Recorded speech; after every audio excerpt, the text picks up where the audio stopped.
here that as Christians we really know our responsibility, and we know what's on the ballot.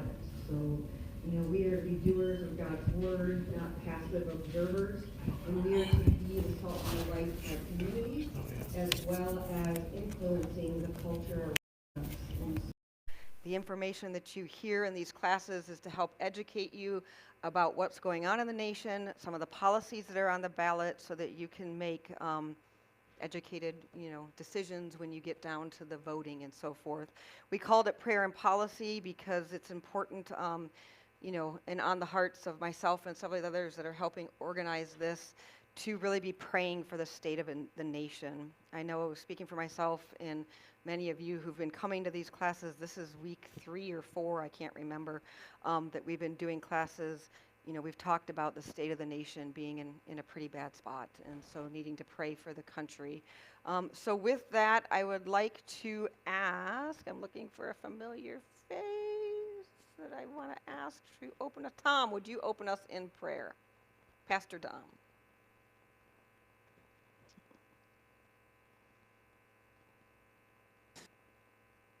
Lord, we just thank you for this time that we have together here tonight.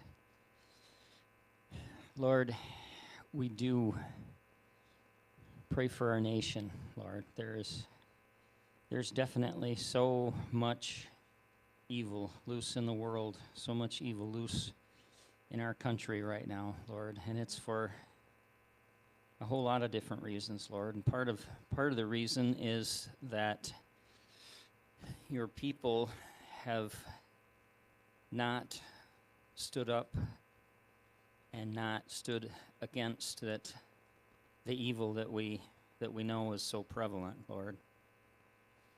I pray that you would help us to be wise, to be discerning, to be able to know what is actually behind so many of the things that on the surface seem okay, but really are definitely not, Lord. We pray that what we learn here, what we learn in the next few weeks, would help us to be able to have conversations with people about what is true, what matters, and what ultimately this country really needs, which is you more than anything, Lord.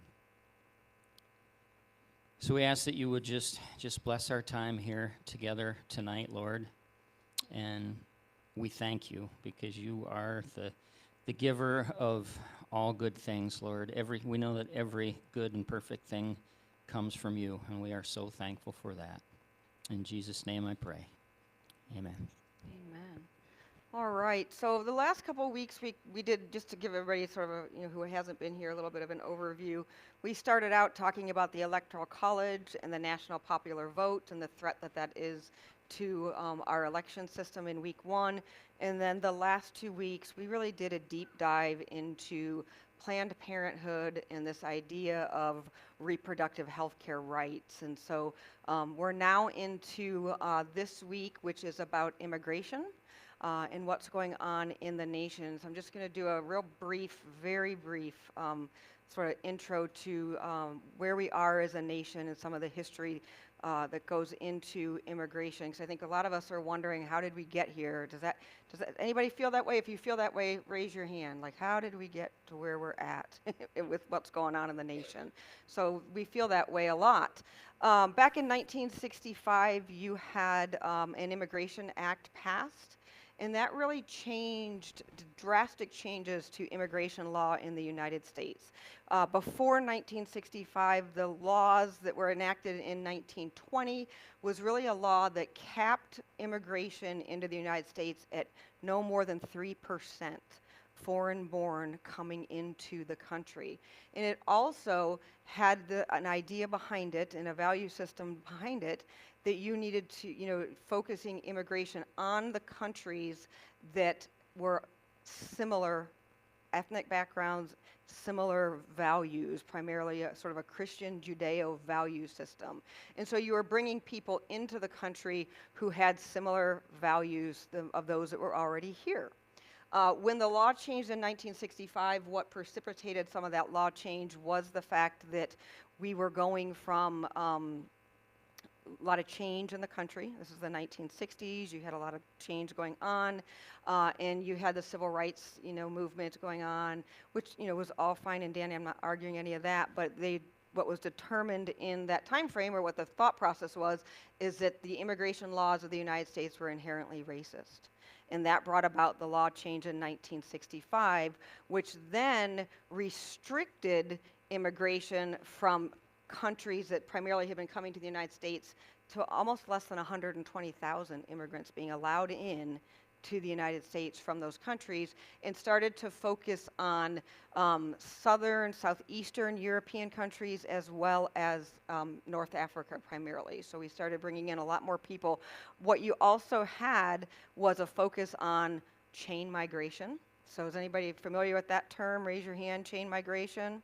So chain migration is this system in which, if I say I come into the United States, I come here legally, not illegally, I can then bring in any of my family. They don't have to go through all of the process that I went through to get here legally. I now can have all of my family, cousins, so forth, whatever, coming in. So it's called chain migration. It's been talked about for a long time, last 8 to 10 years. Do we keep chain migration? Do we not keep chain migration? Where does that play in our immigration system? So that became part of it. Then it also focused on doing away from sort of a merit-based to a refugee status. So you think in the 1960s, mid-60s, what war did we have going on? We had the Vietnam War going on. So you saw an influx of, of people from Vietnam coming into the country, because we are a nation that does care about people, and part of that is our Judeo-Christian value system. So refugees do have a home here. We do welcome them in. But then after 9/11, it's kind of spiraled out of control. And we're bringing in a lot of people. We're not doing anything about illegal immigration. There's plenty of blame on both sides of the aisle. When we had, the beginning of Trump's term, back when he got in 2016, we had control of the House, the Senate, so we had all three. The Speaker of the House at the time was Paul Ryan. Paul Ryan refused to bring immigration to the floor to be dealt with. So we have blame there with the Republicans. We have blame with the Democrats where we are today. So that's just a very small synopsis, and by no means a history lesson on the immigration laws of the United States, but it gives you an idea a little bit of how we got where we are today. So we are a nation of law and order. We're supposed to be, but we are not enforcing the laws. Our federal government is not enforcing the laws. Our branches of government are broken. You have, how many feel like we've been in a ping pong match for the last 12 to 15 years? Every 4 years, every 8 years, we change administration. And do we see Congress making a lot of the laws, changing it? No, what we're seeing is executive orders. So you get one administration in, they make a bunch of executive orders. Another administration comes in, they make executive orders to undo the executive orders. And we're not actually getting laws or having laws enforced. We're just allowing the executive branch to do executive orders. There's always been executive orders, but not to the level and the number our administrations are using them right now. So that's creating some of the chaos that we're seeing in the United States that we're dealing with right now. But we're here, we're in a church. There are some people who will say a church has this isn't the church's role. This is not there's separation of church and state. And there is nothing in the Constitution or the Bill of Rights about separation of church and state. That is an idea that came from a letter that Thomas Jefferson wrote to a ladies group of a religious school who was worried that there would be one denomination that would be favored over the other. That's what the separation of church and state is about. It is not about keeping Christians out of the government. It is simply about saying the government cannot endorse one particular religion or denomination and say you have to follow it as a citizen. It does not mean that you, as a citizen who claims the name of Christ, can't have a say in the public square.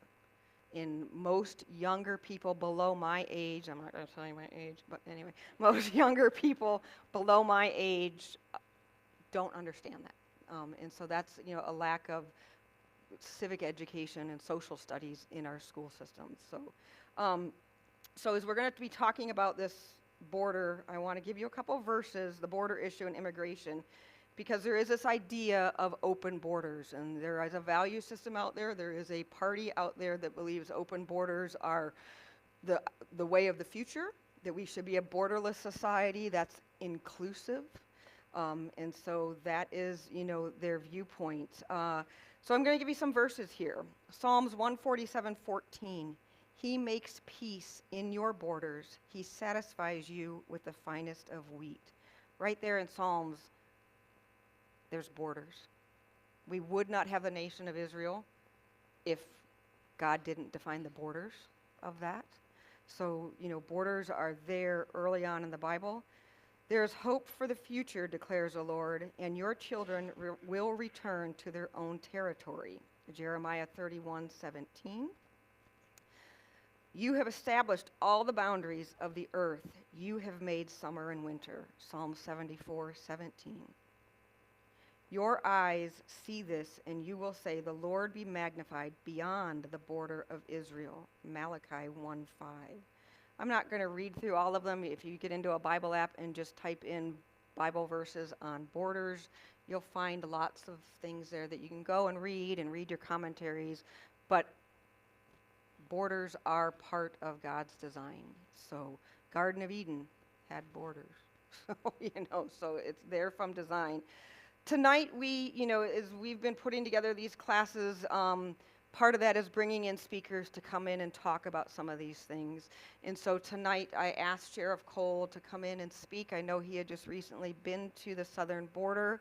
And he actually spoke on this issue last night, and there were people asking, what can we do? What can we do? And so I want to read you something that came to my mind biblically as I was driving home last night, thinking about that question. And it's not all Sheriff Cole or any of our elected other officials to necessarily fix all of these issues. It's our responsibility as citizens of the nation to be involved. So this is Ezekiel 33:22, the watchman's duty.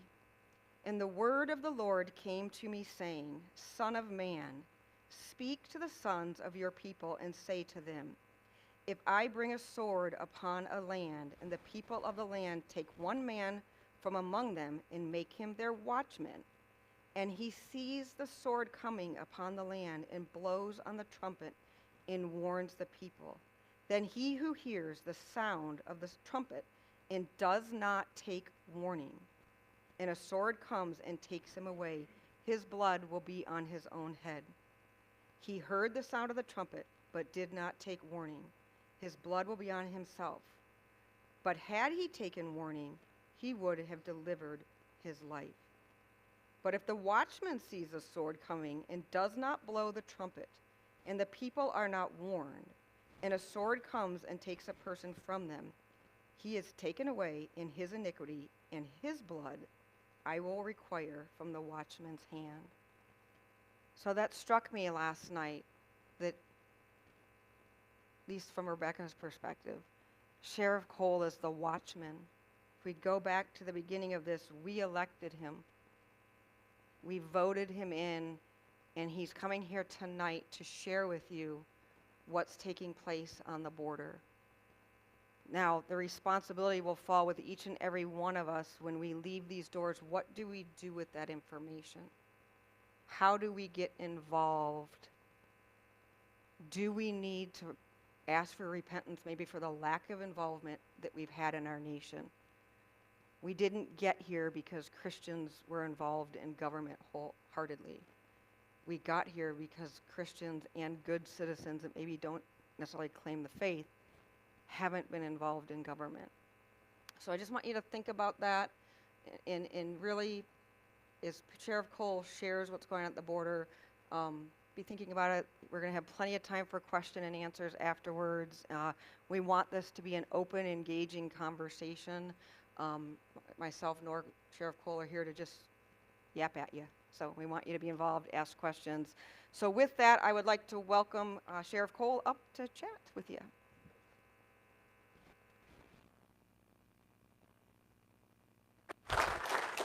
Thank you. This is a much cozier, open venue than it was last night. We spoke at Stearns last night, and there was 150 people there probably. They were lined up in the hallways, so this looks much more relaxed. Thank you, Rebecca, and it was good seeing you last night. Was anybody at the event last night other than Rebecca? Good, good, good, good. Well, it's you'll be bored. No, you won't be bored. Anyway, it's an honor for me to be with you folks tonight. It's an honor to be your sheriff. For me as an elected official, the greatest honor I can receive is the person that goes into the ballot box and chooses to color the bubble next to my name. That's a huge honor, and I appreciate Rebecca saying that this isn't a political event. Trust me, I could make it political. I could very easily make it political, but that's not what I'm here to do tonight. It's my hope that you're here tonight because maybe you're watching different news outlets and you're not sure what to believe as to what has taken place on our southern border. And I'm here to tell you tonight what the media is telling you is a lie. What you're going to see tonight are videos and photos that I took myself, or I was given permission to use, or I spoke directly to the person that shot the video, except for one, and I'll point that video out before it's played. We as citizens are being lied to about what is taking place on our southern border. Border Patrol agents told me that.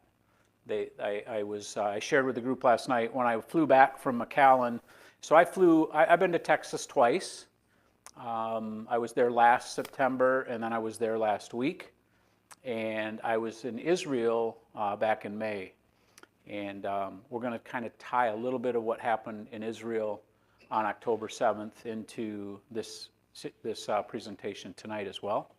So with that, this is my fourth term. I'm running my fourth term as sheriff this year. And I just want to tell you, any of you remember Jim Major? You remember Jimmy Major? He was a supervisor in Victory Township. And when we talk about politics and whatnot, Jim Major passed away earlier this year from cancer. And we had the whole, all the cops needed body cams because all cops are crooked, right? So I smiled when people said, we got to put cops in body cameras. I'm like, bring it on, because cops are good people. They just want to do good, and you're going to see just how good police officers are. And what happened when all of America got body cams, including our agency, you saw police officers saving children from choking, pulling people out of burning cars, and arresting bad guys, and talking people out of jumping off bridges. And when that didn't fit a certain narrative, they said, we need to defund the police, right? And Jim Major was a dear friend of mine, and Jim called me during the defund the police movement, and he said, Kim, I don't know what's going on.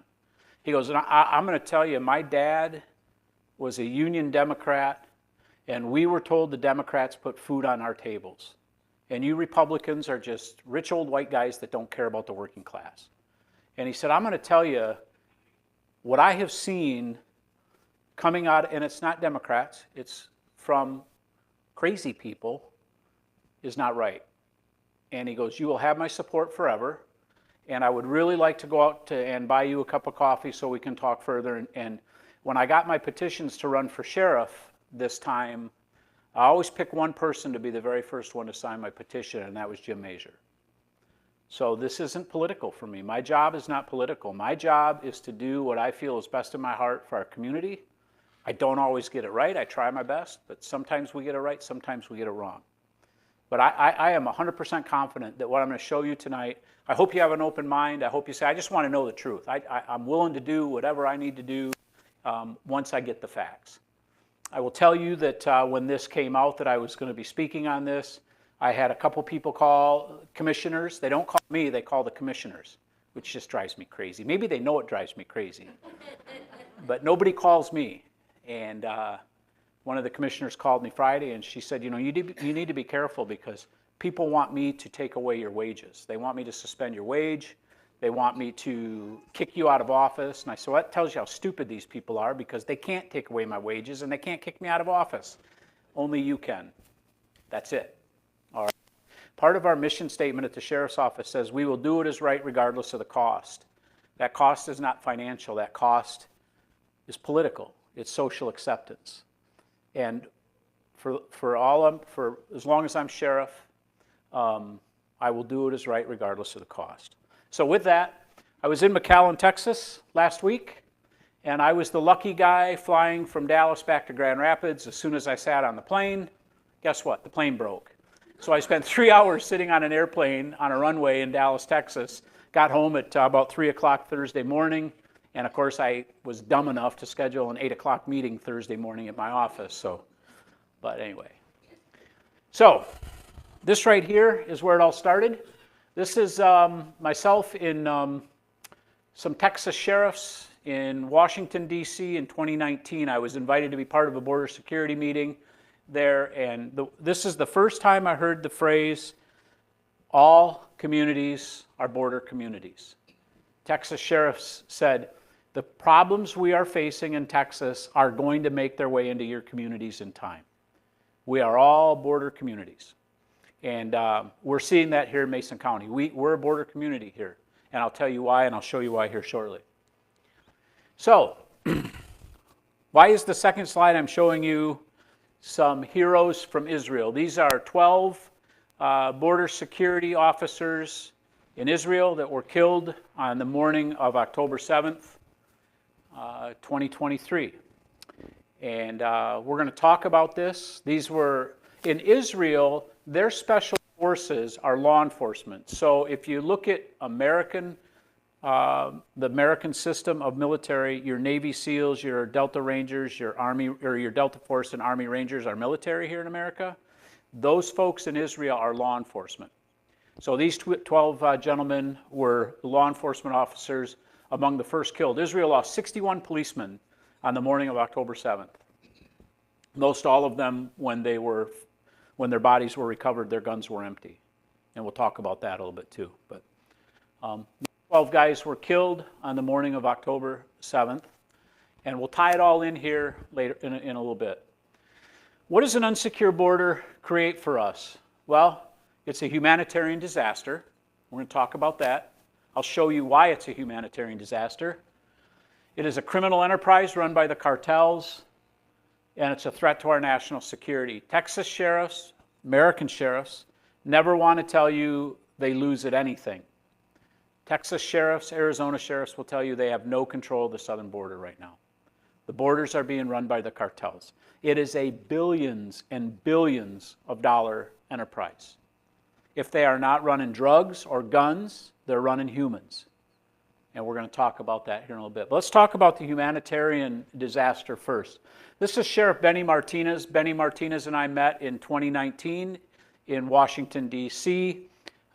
We went back to D.C. in 2021, and I went as a Michigan sheriff to support Sheriff Martinez and other sheriffs. We met at Customs and Border Patrol headquarters, and we called on President Biden to fire Mayorkas for his absolute failure, a colossal failure on our southern border. And I hold that true today.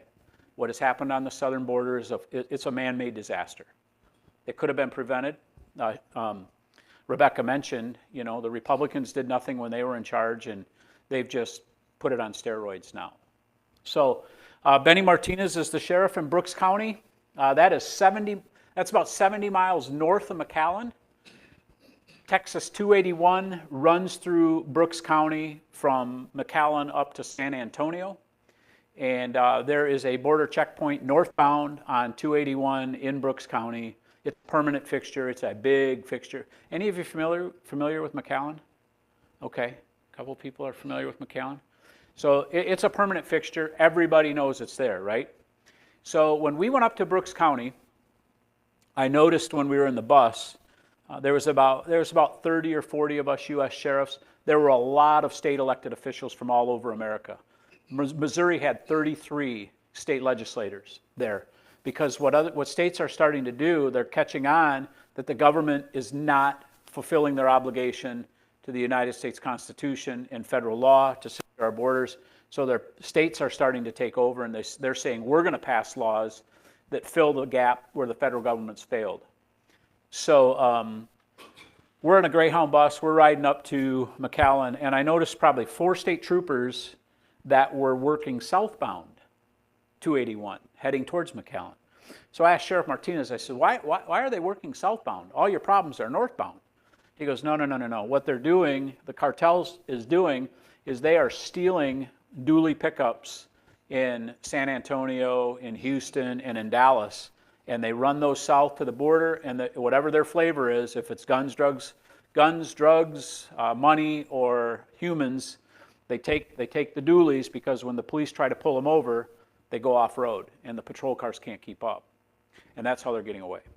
So this checkpoint that is in McAllen, what they're doing, everybody knows it's there, so if they're running humans, the cartels will stop a mile or so south of the checkpoint, and then they will tell the people, go behind the checkpoint, and we'll pick you up a mile or so north. And they have sensors, the Border Patrol has sensors in the brush to detect foot traffic back in there. But the problem is, these people have no idea where they're going or what they're doing. And this isn't about Hispanics trying to find a better life, okay? Let me make that clear right now. This is about criminals who want to kill Americans, right? Understand that. It's not Hispanics coming across the border that I'm afraid of, totally. But we are a nation, like Rebecca said, of law and order. We have laws, we have rules. And most Americans are just kind-hearted people. They're not capable of harming another human being unless extremely provoked. So it's because of folks like you that we have to have law and order, right? Because you don't want to hurt anybody, and you want people that are victimizing you to be held accountable. So it's for the people that are coming in that want to carry out attacks on the homeland. And trust me, there are people here in America that want to commit terror on the homeland. But in Brooks County, let's talk about that first. As of November 17th, 2024, Sheriff Martinez has recovered 273 dead bodies in his county alone since 2021, since President Biden's administration has been in office. That is 1 out of 254 counties in Texas. 1 county in Texas. He has over 900 missing person cases. You must think Brooks County is a big county. In Mason County, I have 27 deputies and myself. Brooks County has the sheriff and 5 deputies. That's what he's dealing with. I asked him, I said, why do you have so many missing person cases? He goes, because this terrain is ruthless. It's ruthless. Between the coyotes, the mountain lions, and the wild hogs, if you die in the desert, you're not around long. They eat everything. One video. Can you click on that video? This is what people are facing as they come across America. I'm sorry. Hold on. This video right here. You should be able to just, there you go. Do you have audio? Okay.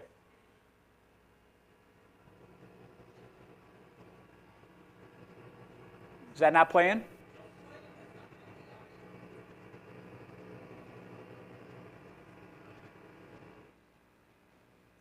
You're not getting the audio?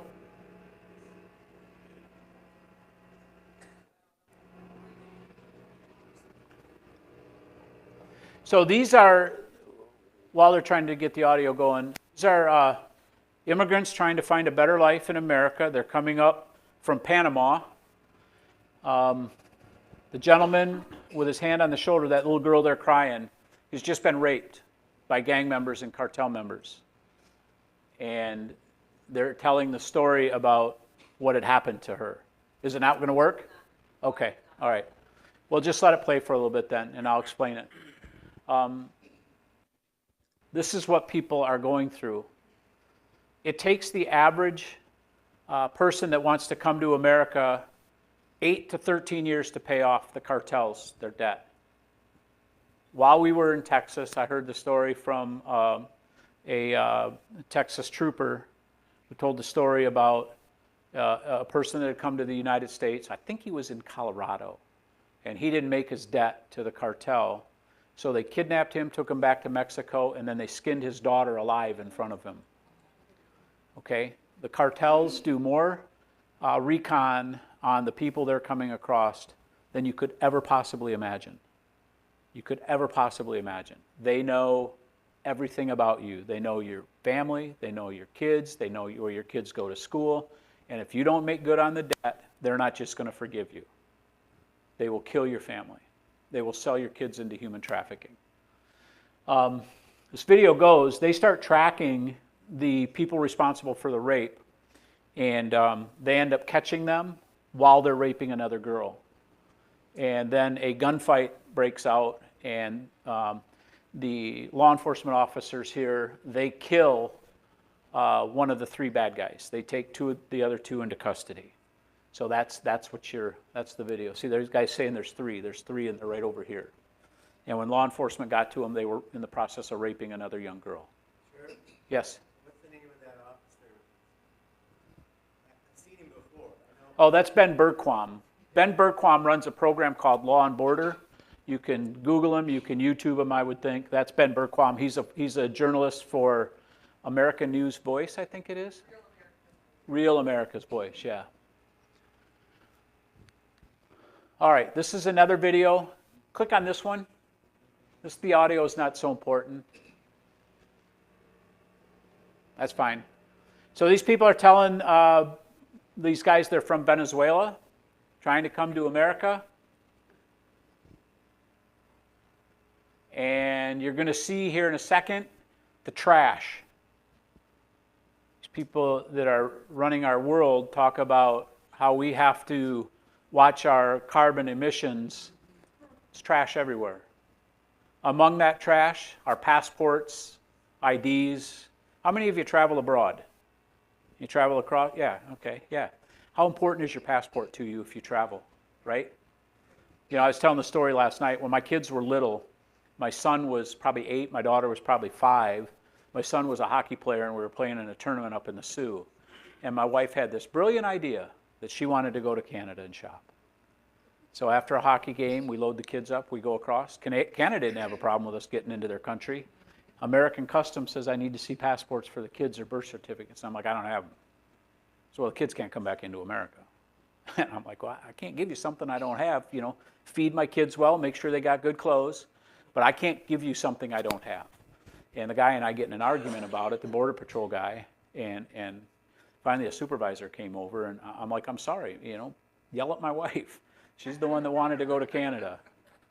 So this here, so what they found, this cross was where 2 officers were killed, and they put a memorial up there, and people traveling through trying to come to America, they leave money there thinking it will bring them good luck in their travels, but that's also where the gang members, in a disrespect to law enforcement, rape women. So what he's down on his knee showing people are condoms laying there along with IDs. Okay, so it's hard for you to see this, but this is the, I'm not ready to show up. So, since President Biden has been in office, and I'll read these numbers to you, Biden's administration compared to the Trump administration, when it comes to encounters on the border, while Trump was in office, there were 1.7 million encounters on the border. Under President Biden in the last 3.5 years, 10,800,000. Known gotaways, 433,000 under Trump, 1.9 million under Biden. And deaths were just over 1,000 under Trump and 2,700 that they know of under the current administration. And the gotaways, the Rio Grande Valley sector, which has been a hot area, the gotaways under the Trump administration were about 10,000, 430,000 under the current administration. Those are people that, you know, they brush out a 2-track or something, and then they go, the Border Patrol goes to check it, and they find foot traffic that across where people have come through. So what is happening on the border is very, very real. It's a 465% increase. This is with a ranch that we toured in Texas, and put these two pictures in there just to give you perspective on what that brush is like. When we talk about a humanitarian disaster, this is what people are trying to deal with to come to America. Again, I don't fault the people that want to come here and get a better life, but there are rules. There are rules we have to play by. And those that don't play by the rules and they try to shortcut the system, this is what they're dealing with to come here. And this guy, that is a 9-foot, 8-inch rattlesnake that weighed 68 pounds, killed on the ranch that I was at. This is what people are trying to deal with to come to America. And they talk about how, these folks just want a better life. They want to live the American dream. Folks, they're not living the American dream. Living in an apartment building or in a shelter in New York City or Houston, Texas, or Phoenix, Arizona, or San Francisco, California, is not living the American dream. We live the American dream. These folks aren't living the American dream. So when people argue with you and say, they're just coming here to get a better life, this is not a better life. What they are experiencing is not a better life. And I don't know what the fix is. I don't know what the fix is, but it's got to be fixed. And the Republicans and Democrats alike are responsible. So we have to elect people that are going to take care of us and take care of them. I get that, but we got to have some priorities. It's a criminal enterprise. The dope shift. So it went from running marijuana, and marijuana was legalized, and it was funny because, well, not fun. I say funny in an ironic sense. When Michigan pushed to legalize marijuana, there were 75 Michigan sheriffs out of 83 that said, whoa, pump the brakes. You say that legalizing marijuana is going to eliminate the cartels. It's not going to eliminate the cartels. They're going to continue to sell their dope. They're going to continue to sell marijuana, but they've shifted heavy to the fentanyl. This on the picture over here, what that tells you is in Lukeville, Arizona, 4 million fentanyl pills were seized on a traffic stop by Border Patrol. That was on July 1st, and that was an American citizen. And on the other side is a seizure of 130,000 fentanyl pills. And what they're doing, they're very creative. The cartels are very creative in how they're bringing the dope across. One video we saw that I don't have, but they brought in, like they were bringing in a large, they were providing food for a large family gathering was the story, and they had plates of food, they had trays of food. Well, they laid all the pills in bags on the lower layer of the cooking sheets and then put food over the top. So what Border Patrol had to do was start scooping the food, and sure enough, they find the pills.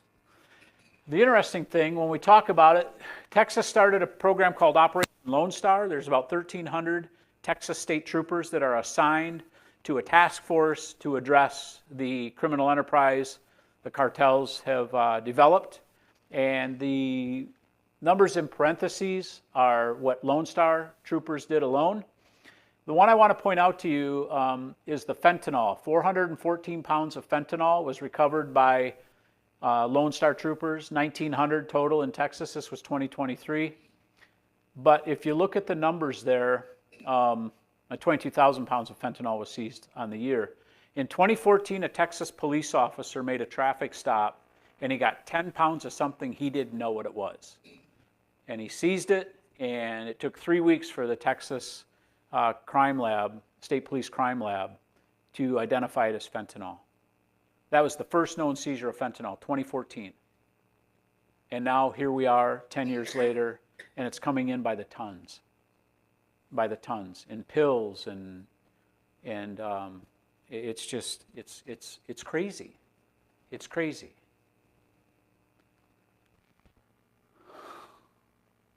We talk about the criminal enterprise. This also could play into the human trafficking, the humanitarian disaster that's playing out. Texas Lone Star troopers disrupted 369 stash houses which were human trafficking. They were trafficking kids and women through it. 3,800 illegals were saved. September 2023, 30 plus illegals found dead just in the southwest sector of Texas. This is last year's numbers. I find this really interesting. This is Border Patrol numbers. This is the federal government telling us there were 85,000 children missing last year on the border. Anybody got a wild idea what that number is this year? 330,000. Kids that were unaccompanied minors. Rebecca mentioned a buzzword a little bit ago. You've heard the chain migration she talked about. Well, you've heard the word unaccompanied minors, right? So these kids come to America. Most of them are accompanied by an adult. Not most of them, but some of them. They found in El Paso one child they got 9 times in 1 year that was coming across with adult males. And then the male would say, this is my kid, or this is my nephew, and then they would let him in, and a block later, the adult would tell the kid to go back. And what they were doing is the cartels were running these criminals into America to set up the stash houses, and they would go to a family, and they would say, Mr. Ford, I'm going to pay you $5,000 to borrow your kid for a year. And you can either rent me your child, or I'm just going to take your child. And then that child accompanies that adult across. Once the adult gets into America, gets his court a date, which he's not going to show up for, they release the kid goes back, meets another adult, comes back across, over and over and over again. When Trump was in office, he had the rapid DNA testing, which meant when a kid and an adult came into America, Customs and Border Patrol would DNA test both. And if their DNA matched, if it didn't, which most times it didn't, they took the kid and they threw the adult out, and then they tried to connect the kid with the parents, okay? And then when Joe Biden came in, they eliminated the rapid DNA testing. I learned one of the things that was done in 2009, I was talking to actually one of the Border Patrol agents. I said, what's your greatest asset? And they said, helicopters. Helicopters are our greatest asset. That's good. 2009, federal government grounded Customs and Border Patrol helicopters. Now, why would you do that? Why do you not listen to the people that are actually out there making a difference? This is one of the things that drives me crazy about politicians. They make decisions, but they never talk to the people that actually are involved with the process. You know, I'll share with you, I kind of went down a rabbit hole last night, and I actually saw mouths fall open when I shared the story. Michigan passed their budget in June. They cut $300 million out of school safety, out of a $326 million budget. They took 92% away from school safety in Michigan, and that was right along party lines. 54 Republicans voted against it, 56 Democrats voted for it, and the governor signed it, gutting school safety, putting it all back on the locals. 2 days after the Mason County schools opened here, what happened in Georgia? Kid walked into a school and started shooting people. It's maddening. These decisions are made. Nobody called the sheriffs. Nobody called the chiefs of police and said, what do you think? Nobody called the school superintendent, said, what do you think? They just did it. So, I said that last night, and somebody says, why are they not talking about this? I said, because the media drives the narrative. That's what happens. That's why I'm telling you, the media is not being honest with you in so many different fronts. So many different fronts. Okay? But 330,000 missing children that have been brought into America and now nobody knows where they're at, that should really upset you. I would say something else, but we're in church, and I'm not going to say that. But it should really upset us, right? All right. Humans are the new commodity for the drug cartels. This is out of the Tucson sector from fiscal year 2024, which actually started in October of 2023. And these are the latest numbers. Just in the Tucson sector alone, Tucson, Arizona, 439,000 apprehensions of humans being trafficked. If you look at and consider that the cartels get $1,000 a human. It's going about $5,000 if you want to come into America. But if you just for math purposes say it's $1,000, if you go nationally, there are about 2.2 million apprehensions of minors at $1,000 a piece. The cartel's making $2.2 billion. The cartels have so much money in hand. I was talking to Border Patrol when we were there this last time, and I said, so what's your greatest fear of the cartels? Is it being shot or what? And they said, it's the drones. Because they can buy drones by the warehouse loads, the cartels are. Because they got unlimited cash. And they said what they do is the cartels are not stupid, they're very sophisticated, and what they do is they modify the drones so they can fly higher and faster than anything they've ever seen. And they said right now what they fear a little bit, the cartels fear a little bit, is dropping an IED on law enforcement in Texas or Arizona or along the border, because they do still think America will hold them accountable if they do that. And I would like to think they would. I would like to think our government, if you dropped an IED and you killed a half a dozen Border Patrol agents or police officers, I would like to think America would come after you with full vengeance. At least they should. This young guy, this young trooper I met last year while I was down there, he covers an 80-mile stretch of Texas 281. I tried to recruit him to come to Mason County and work. Young, good-looking guy, any of you young single girls, he's a great, he'd be a good catch. But he hates the snow. And he's like, I'm not, he goes, wait a minute. Yeah, sure you could. He's like, I said, you should come to Michigan, man, I'll hire you. He goes, where are you from? Of course, what do you do when you're from Michigan? I'm from right here. I'm from here. And he's like, wait a minute, here in Lake Michigan's here? I'm like, yes, sir. And he goes, no, too much snow. I'm like, well, we do get some snow. So I asked him, I said, this was last year. I said, the month of September, this is mid-September. I said, how many high-speed chases have you been in? And he thinks for a second, he goes, 8. I've been in 8 high-speed chases. Now, Goodrich and I worked the road here for many years together. You might get 8 high-speed chases in Mason County in 5 years. Maybe. But in Texas, it's every day. It's every day. And I'm going to show you another video that we don't need the audio on, but it was a video I shot. So anyway, high-speed chases. Southbound, they're chasing stolen vehicles and money. Northbound, they're chasing whatever the cartels want to smuggle at that moment. Guns, drugs, humans. Yes? When you say cartels, are we speaking only like Mexican cartels? Yes. Or a variety of cartels? Primarily Mexican cartels. Yep. Yeah. I will talk about the Trans de Agua cartels that you've heard about. I'll show you a slide on where they're at.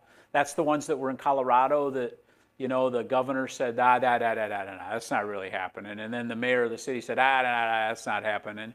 And then the doorbell video showed up, and they're like, crap, we forgot about video, right? The media is lying to you. And quite honestly, as the sheriff, you would all figure me out, but I don't want to condone lying, but I understand why you don't want to let the world know that you've got problems in your city when it comes to these violent gangs. These Venezuelan gangs are ruthless. They don't care about anything. But he's a great young man. He opened his hand up like this when I met him, and he had cuts all over his hands from the picker bushes, chasing people in the picker bushes and pulling people out of the scrub brush from foot chases.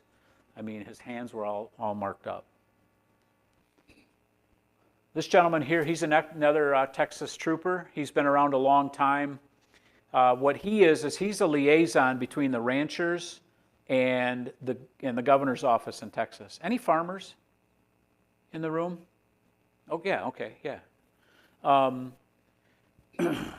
They have such a problem with high-speed chases and these big stolen dualies that when the bad guy knows the cops are onto him, they go off-road, what is one of the things they're taking out? Fence. And to a farmer, a rancher, the fences are pretty important. So this gentleman goes along. His only job is to liaison with the ranchers, build their trust, get their trust, and then he goes and actually temporarily mends the fences, and then he gives the rancher a form and says, fill this out, get it fixed properly, and the state of Texas will pay for your fence to be properly mended. That's how bad it is down there. He's a super cool guy. Always got a toothpick in his mouth. Yes, ma'am. What's a dually? Can you explain it? I'm sorry, yeah, so a dually's a big pickup truck. The pickup truck with the 4 tires on the back. It's not just a standard like Ford F-150, it's a bigger truck. Usually they got the wide tires on the back. They're built for endurance and ruggedness, if you will. So let's talk real quick about the threat to national security. I got another picture I'll show you, but so here's what happens. I get into Texas Monday morning, and we didn't have anything going till Monday afternoon. So I decided I was going to walk down to the mall, which was like a half a mile from the hotel, because I didn't have anything to do and I can't sit still. I don't like just sitting in a room. So I walked down to the mall, a beautiful mall, and as I'm walking back, a Texas rainstorm hit me. And I mean, the raindrops were the size of my head. It rained, and it rained, and it rained. So I get back to my room, and a buddy sheriff of mine, Mike Lewis from Maryland, calls me. And I'm sitting in my room in shorts. I'd taken my nice clothes off because they were soaked. And my shoes were wet. And luckily, I'd been to Texas last year, so I had flip-flops. I had extra underwear and shirts and all that because of the heat.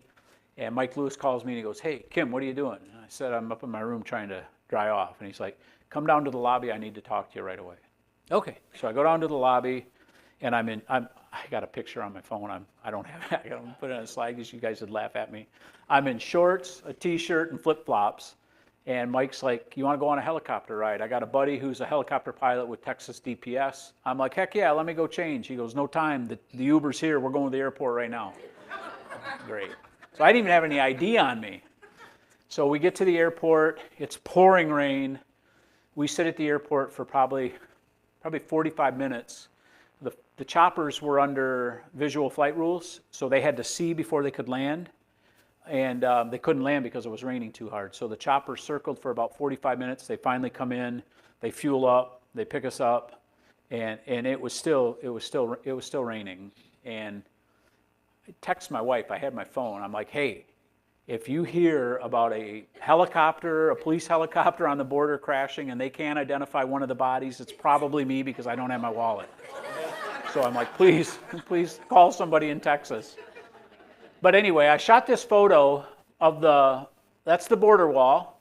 And what you can't see, but I will show you a better picture. When we landed, I took another picture. There are breaks in that border wall every quarter of a mile where there's big openings. And the openings were there on purpose because when they were building the wall, what they did was they left these openings so the heavy equipment could go in, so they could construct the walls. And then when the current administration got in and they stopped the construction, they just left the openings in the walls. There's an example. Those openings are all over. They're all over. So people just come and go. So this picture, you can see the island there. Those are islands in the Rio Grande, and Mexico lays claim to those islands, and the cartels own those islands. And what they do, whatever they're trying to get across into America, they will get them onto those islands during the day, and then in the evening you can see it's a much easier crossing for them. So if they're running dope, they put the dope on the island. Most of the time it's humans. They lay low in there, and then at night they bring them into America. So, but that's one of the ways they're doing it. This right here, this is a photo. These are all photos I took from the helicopter, by the way. Right here, these blue tarps, those are Haitian camps waiting to cross. Those are there. They bring the Haitians in, and then in the evening they make their way into America. And right up here, this one up here, where you see that's a big camp. I would say that's several acres. It's a pretty good size area. And that's Mexico. So we went out on a patrol with DPS tactical team, Texas State Troopers, their tactical boats, and they got Dale, you'd love their boats. Did I show you the picture of the boat? Yeah, triple 350s on the back. I'm like, I mean, we could make it from like Ludington to Manitowoc in about 35 seconds. It goes fast. It's a fast boat. And so anyway, we were out on a patrol, and here's what they do. They say, hey, sheriffs, they brief us, and they're like, hey, the cartels know there's sheriffs on the border, but we got helicopters up. Nothing's going to happen. It'll be fine. And I'm thinking, well, there's 30 sheriffs. We're going to be in different boats. Nothing's going to happen. It's daytime. This day it was a nice day. And we get out on the Rio Grande, and we come around a corner, and I'm sitting next to the pilot of the boat, and he says, hey, Sheriff, on Mexico's side, the guy in the pink shirt, he's cartel. And the guy in the water, one of those guys in the water is cartel, and they're trying to smuggle those people across, so we're going to hang out here for a little bit. So like a dummy, I stand up with my cell phone, I start taking pictures of them. That's a photo I took. The guy standing on the shore that's like this, he's actually like this. He's giving me the finger upside down, which means death. I'm going to kill you. And then the guy in the water, he's just giving me the finger upright, which means I don't really like you. But, and I take the picture, and the state trooper's like, I can't believe you just did that. I'm like, well, did I do anything wrong? And he's like, well, no, but they hate you. They do not like their photos being taken. And I'm like, I'm getting on a plane in 2 hours and flying back to northern Michigan. They're never going to find me. At least I hope they don't find me. So anyway, yeah. So that's happening every day in Texas, every day. This is where the cartels, that gang is at from Venezuela. And you wonder, these are the different states they're in. This is the cartel that you heard about in Aurora, Colorado, that the governor and the city manager or mayor of Aurora said was not there. There wasn't a big problem. Some of the elected officials were making more of it. Those are the states they're in. They're in Wisconsin, Illinois, New York, Florida, Texas, of course, Colorado, Nevada, California. That's where they know. And in Texas, they have actually taken over apartment buildings like you heard of in Colorado. They've actually tried to take them over. And the challenge for law enforcement is, a guy last night at the deal in Ludington said, well, could they come across on the boat from Wisconsin? I'm like, well, yeah, they can come across on the boat. Well, don't you check IDs? I'm like, no, nobody checks their IDs. When they get into America, unless there's a reason for them to have contact with law enforcement, they're not going to be found out about. And they say, well, could they come to Ludington? Could they come to Mason County? I'm like, yeah, absolutely, they could. But what happens is, and I'll show you a video, and then we got a little bit of it on the video. Border Patrol on their phones have what's called an Aztec app. And it is where they come in contact with illegals and they take their picture, and it will tell them if they have a criminal record. They do biometrics on facial recognition. The problem is, have you heard the rumor that the Venezuelan gangs are being taken to their border and told not to come back? Have you heard that they're dumping the prisons in Venezuela and telling them to go to America? 100% true. 100% true. Border Patrol will tell you all day long. So what we talked about the IDs, right? The IDs and passports and how valuable they are to all of us. Well, when they're coming up through Mexico, they dump their passports, and then when they come to America, if they're caught, they say, I'm Kim Cole, or I'm Mickey Mouse, or I'm Brian Ford. And there's no way for law enforcement, Border Patrol, to verify who that person is because Venezuela has scrubbed the criminal records. They do not share that data. And El Salvador and maybe Haiti do as well. So Border Patrol's got, how do they know who these people are? So once they get in and they get their court date, which might be 2, 3, 4, 5, 6 years down the road, they're here. They are here.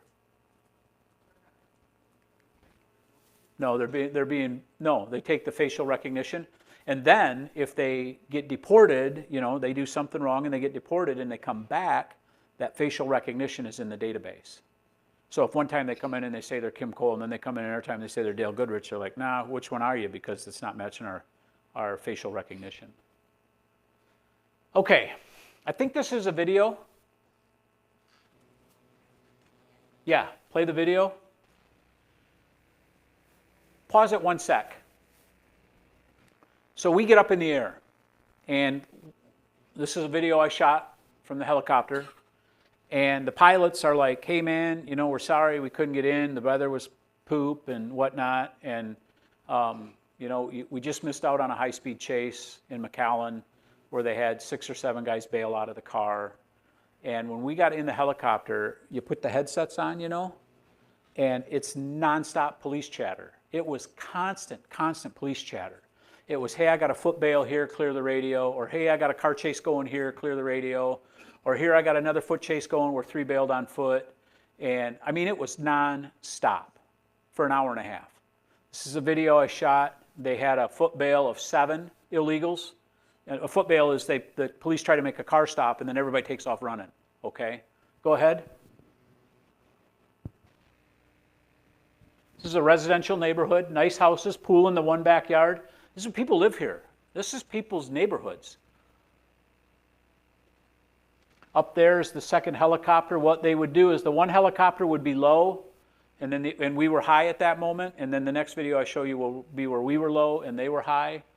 But yeah, when we pulled out and left because we were low on fuel, they'd captured 6 of the 7. I don't know if they ever did catch the 7th guy or not. Okay?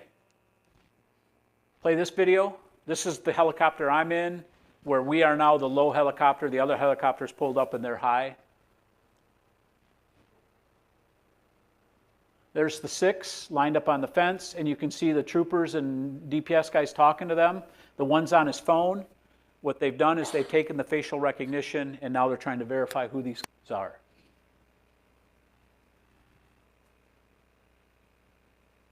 And if Texas passed a kind of an enhanced trespass.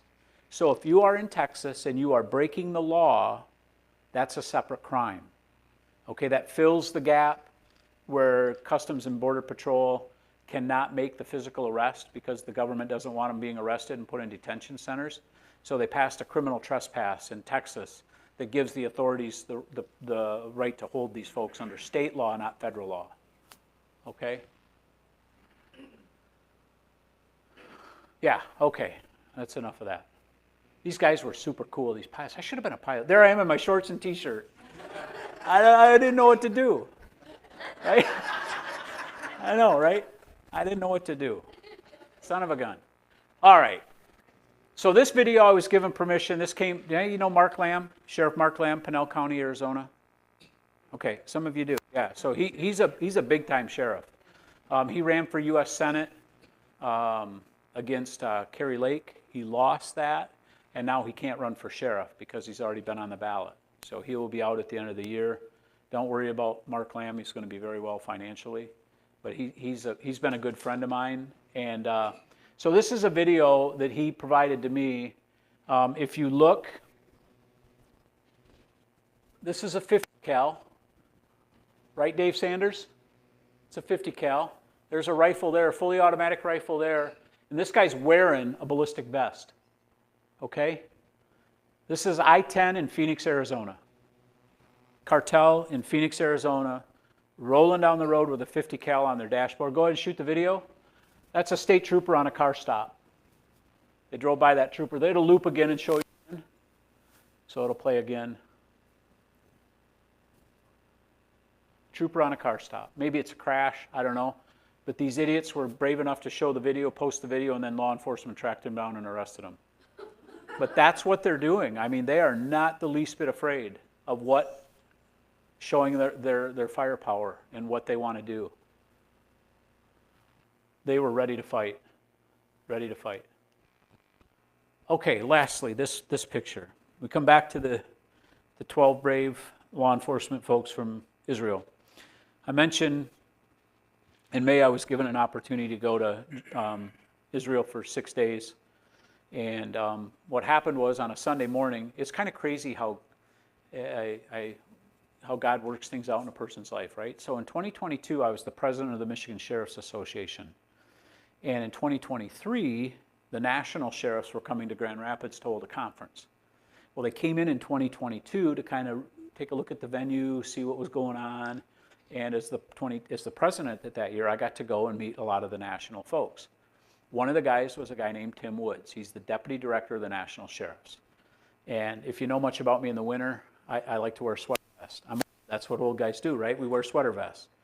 So Tim Woods is wearing a sweater vest. And we got to be friends because we both wear sweater vests. So we shared phone numbers. I had his phone number in my phone. And on a Sunday in May, Tim Woods calls my cell phone. Had I not had him in my phone, I probably wouldn't have taken the call. It's a Sunday, right? And I'm like, why is Tim calling me on Sunday? So I take the call. I'm like, hello. And he's like, Kim, what do you got going this week? I'm like, not much. Why? He goes, you want to go to Israel? And I'm like, are you kidding me? And he's like, yeah, you got a passport? We're taking 5 U.S. sheriffs to Israel. And your name came up.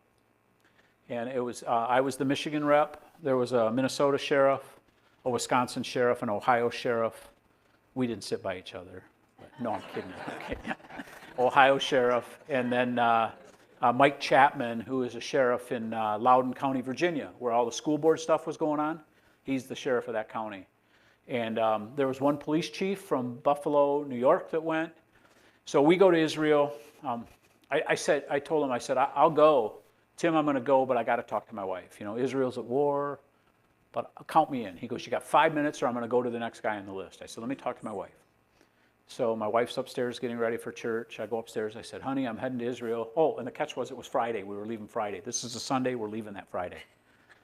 I said, honey, I've been given an opportunity to go to Israel. I think I'm going to go. And she's like, you're not going to Israel. They're at war. And I'm like, I think I'm going to go. And she goes, you're not going.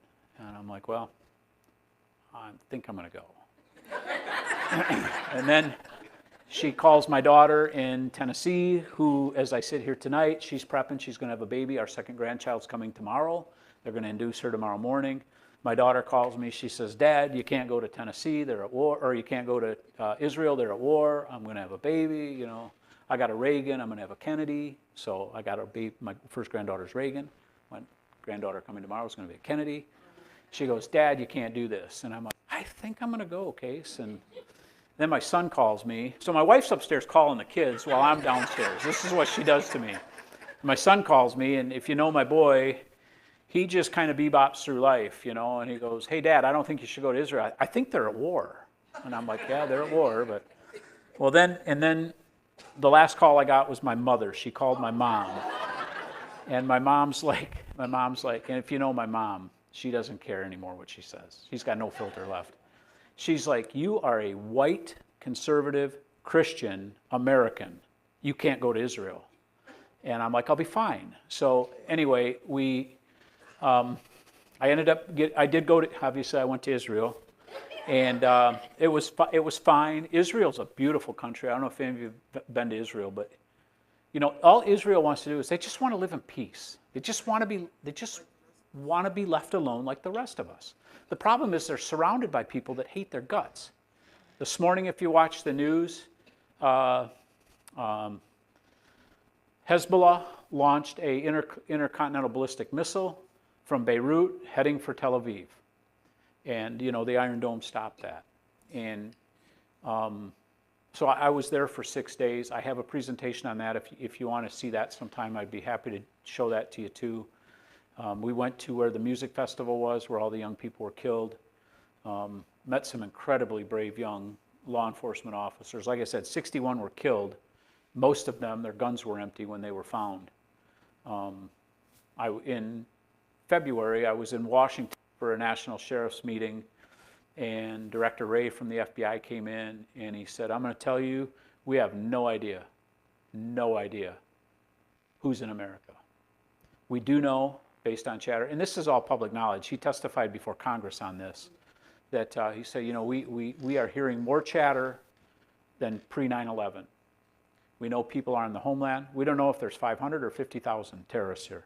We don't know. But we suspect a threat, an attack is imminent on American soil. And I don't know if you've heard of the video that Hamas was wearing GoPros when they came into Israel. And they recorded the horrific events. To call them animals is giving them credit they don't deserve. It was barbaric what they did. to Jews in Israel. But when we talked to law enforcement, military leaders, the things they said was, what Hamas did is some of them came to Israel on work visas. Sound familiar? They came in on work visas. They surveilled while they were in Israel. When they invaded Israel, it was on a Saturday, October 7th. That was Shabbat. That was the holy day for Israel. So a lot of people weren't working. But they knew right where the police chief's office was, or the police commander's office was, when they hit the police precincts. Prior to October 7th, Hamas strategically took out cameras on the border. They knocked out a camera and then they sat back. Netanyahu said in the early stages of the attack, and I think he's been pretty open about it since, they acknowledged there was a lot of failures that Israel did. There was some intelligence failures that happened. One of them was they didn't fix the cameras. So they knocked out a camera and then Hamas sat back and watched. Camera wasn't fixed. So they hit another camera, took it out, sat back and watched. This was months prior to the attack. And when they made the attack, when Hamas took out the cameras, so they essentially took out the eyes, and then they disrupted the communications. So we were at this training camp. This is border security. This would be their Army Ranger version of Israeli defense, their law enforcement. One of the commanders says, hey, we got information that there's an uprising or something going on in southern Israel. Can you send some guys down there to check it out? And these guys were killed. They walked into 1,500 terrorists, and these guys were killed. So, the gal on the other side, super good lady, passionate about what she does. She's the commander of the McAllen, Texas Customs and Border Patrol headquarters. That is part of the Rio Grande Valley sector, covers Brownsville, Texas to Rio Grande City. McAllen has 600 Border Patrol agents assigned to that station. It is the largest contingency of Customs and Border Patrol officers on the southern border, 600 of them. So while we're at the border, see the fence in the background, one of the sheriffs notices a camera. And he says, hey, I'm just curious, how many cameras do you have along the southern border here in McAllen, in the McAllen area? How many, you think? 11. She goes, one works. One works. And when asked why, she said she does the politically correct thing. You know, and she's, these Border Patrol agents are in a tough spot, right? Because they can't say a lot because they answer to the federal government. She says, well, you know, since COVID, it's been hard getting parts. And I'm like, you got to be kidding me. Well, this other Border Patrol guy, who's not one of the commanders, he's standing behind me. I got a picture with him too, but I'm not going to show it because he's like, this is what we deal with. And this guy says, we can't talk, but you sheriffs can talk. You got to tell people what is going on down here. When we landed the helicopter after the chases, the helicopter pilot says, I'm sorry, it was kind of slow. You know, it was kind of slow today. I'm sorry, the weather probably kept some guys, you know, kept them watered down. Like, slow? You had like 4-foot chases and a high-speed chase in the hour and a half we were up in the air. He goes, this is all day, every day. And this is all day, every day. You don't hear this on the news, okay?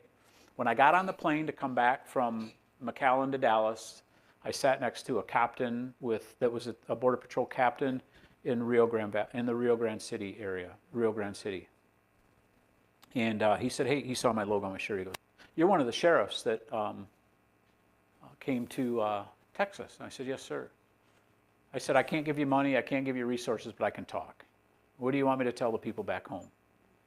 He said, you tell your people back home that every day in Rio Grande City, my agents are getting illegals in America with fully automatic weapons. Every day. And we're getting about 15%. That's what's going on. That's the reality of what is happening on our southern border. And again, people with fully automatic weapons sneaking into America are not here to find a better life. They're here to create problems. And we need to be prepared. We need to be prepared. And you know, the one thing we can do is we can vote. And if people are not willing to secure our nation, secure us, keep us safe, they need to go. Whether they're a Republican or a Democrat, they got to go. Okay, I don't get how it isn't all over state news that they cut $300 million out of school safety this year. I don't get it. Well, I do, because that the media doesn't want that out, and they drive the ship. So, with that, any questions?